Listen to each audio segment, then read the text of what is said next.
വയനാട് ദുരന്തത്തിൽ മരണമടഞ്ഞവർക്ക് മോക്ഷത്തിനായി കർമ്മങ്ങൾ ചെയ്യുമെന്ന് ഐവർമഠം കൃഷ്ണപ്രസാദ് വാര്യർ. മരണാനന്തര കർമ്മങ്ങളും അന്നദാനവും നടത്തുമെന്ന് കൃഷ്ണപ്രസാദ് വാര്യർ കോഴിക്കോട്ട് വാർത്താസമ്മേളനത്തിൽ അറിയിച്ചു. കാലത്ത് 6 മണി മുതൽ 7 മണി വരെ നിളാ നദീ തീരത്ത് വെച്ച് ഈ ആത്മാക്കൾക്ക് മോക്ഷം ലഭിക്കുവാൻ വേണ്ടി ഒരു കർമ്മം ചെയ്യുന്നുണ്ട്.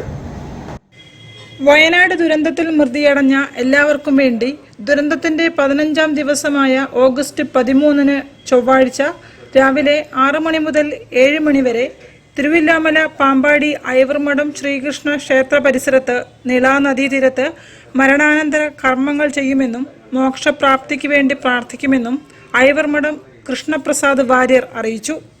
ഈ സമയത്ത് എല്ലാവരുടെയും വീടുകളിൽ വിളക്കോ മെഴുകുതിരിയോ കൊളുത്തി ആത്മാക്കളുടെ മോക്ഷത്തിനായി പ്രാർത്ഥിക്കണമെന്നും അദ്ദേഹം ആവശ്യപ്പെട്ടു. ഈ മരിച്ച സ്ഥലത്ത് ആർക്കെങ്കിലും കർമ്മം ചെയ്യാൻ പറ്റാത്തവരുണ്ടെങ്കിൽ നമ്മൾ അവിടെ പോയി അവർക്ക് കർമ്മം ചെയ്ത് കൊടുക്കുന്നതാണ്. അതിന് പ്രത്യേക പ്രതിഫലമൊന്നും വാങ്ങിക്കാതെ തന്നെ ചെയ്ത് കൊടുക്കുന്നതാണ്. 16ാം ദിവസമായ ഓഗസ്റ്റ് 14 ഐവർമഠം ശ്രീകൃഷ്ണ ക്ഷേത്രത്തിൽ 100ഓളം പേർക്ക് അന്നദാനം നടത്തുമെന്നും അദ്ദേഹം പറഞ്ഞു. പിറ്റേ ദിവസം 16ാം ദിവസം ബുധനാഴ്ച 14ാം തീയതി ഒരു 100 പേർക്ക് അന്നദാനവും അവിടെ ചെയ്യുന്നുണ്ട്. News bureau, Kozhikode.